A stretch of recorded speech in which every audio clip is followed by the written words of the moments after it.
So, I'm reading from the book of Matthew, and I'm going to go over the parable of the mustard seed. This is a very popular Christian parable, and I'm just kind of going to give my own interpretation of this, okay? So, it says, here's another illustration Jesus used. The kingdom of heaven is like a mustard seed planted in a field. It is the smallest of all seeds, but it becomes the largest of garden plants. It grows into a tree, and birds come and make nests in its branches. Okay,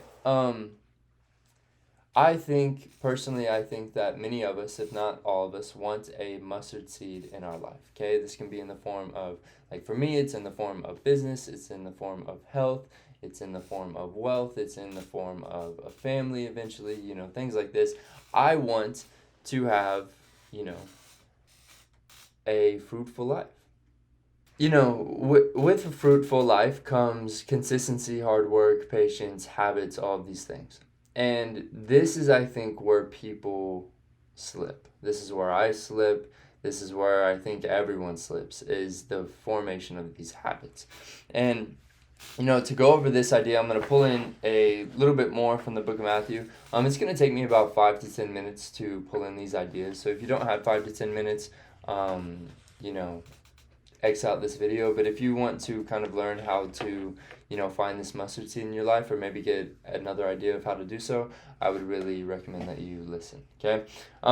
Going into this, it said, a farmer went out to plant some seeds. As he scattered them across his field, some seeds fell on a footpath, and the birds came and ate them. Other seeds fell on shallow soil with underlying rock. The seeds sprouted quickly, but because the soil was shallow, the plants soon withered under the hot sun.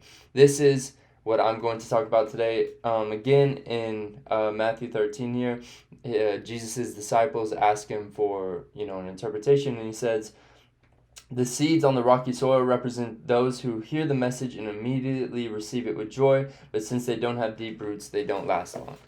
Okay, I'm in the field of self-development currently, and it seems to be the main thing that leads to success is hard work, consistency, and things along these lines. It is sticking to something for a really long time until it works, and working hard on it until that point. And, this is where the deep roots come in. You have to have deep roots in order to withstand the storm. And if you don't, then you will be knocked out whenever the storm comes. And if you want to find the mustard seed in your life, then you're going to have to do the roots. If you watch how like when you're in elementary school and you planted the little bean in like the wet napkin and like the roots came out or whatever, what came out first? Was it like flowers? Just like, hey, here's a bean and then like here's a bunch of flowers. No, it's like the root comes out of the seed first, and then comes the flowers.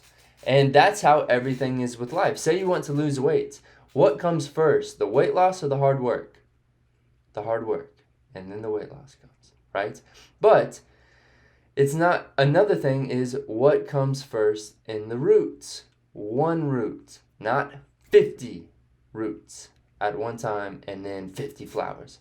It's one root, and then two roots, and then three, and then four, and then maybe a flower, and then five, and then six, and then maybe a flower, and then seven, and then eight, and then maybe a flower.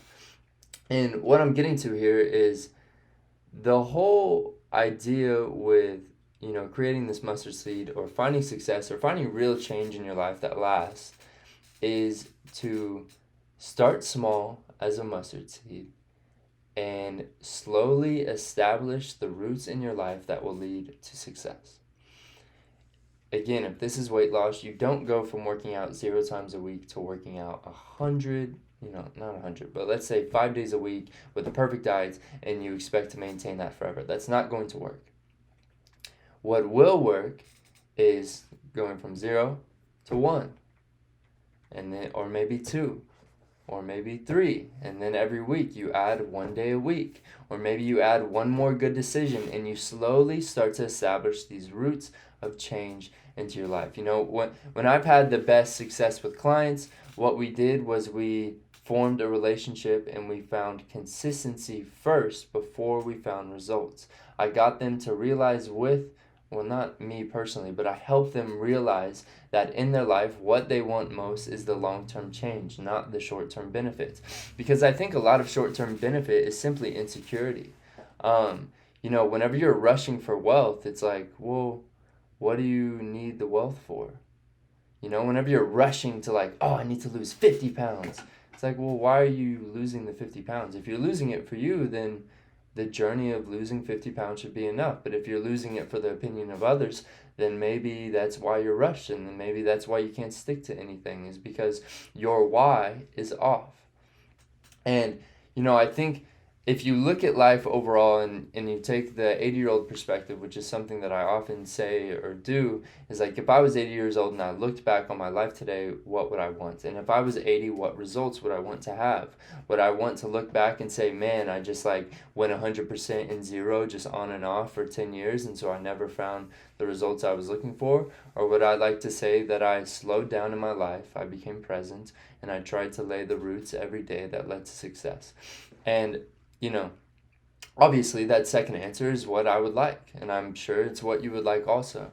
And so, to close this video real fast, I just want to say that if you're looking to find success, if you're looking to find change, whether that be in weight loss or business or whatever it is, it seems, or faith, connection with God, whatever it is, I think the primary thing you need to do is realize that it's better to go from 0 to 1 than it is from 0 to 100, because when you go from 0 to 100, you're going to go back down.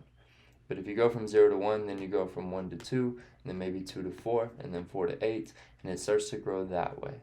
And stay consistent. That is the main thing. Do things that you can sustain forever. Do things that bring meaning and joy into your life now, and do not pursue success or change out of insecurity. Pursue it for the improvement of your life, the inspiration to others' lives, and overall your connection with yourself and God. And that's it. That's all my video today. If you like stuff like this, like and subscribe to my YouTube channel. I hate saying that, but it really does help other people say this. And I hope you guys like these videos. I don't even know if anyone watches them really. I try not to look at the views, but I think they could bring good impact into people's lives. So check it out. Also, if you want to join Collective, I'm a trainer. I created a company that does like large scale training. It's really cheap. It's only $50 a month. And if you guys want to join that, it also has stuff like this that tries to help with your life in these areas. Check it out.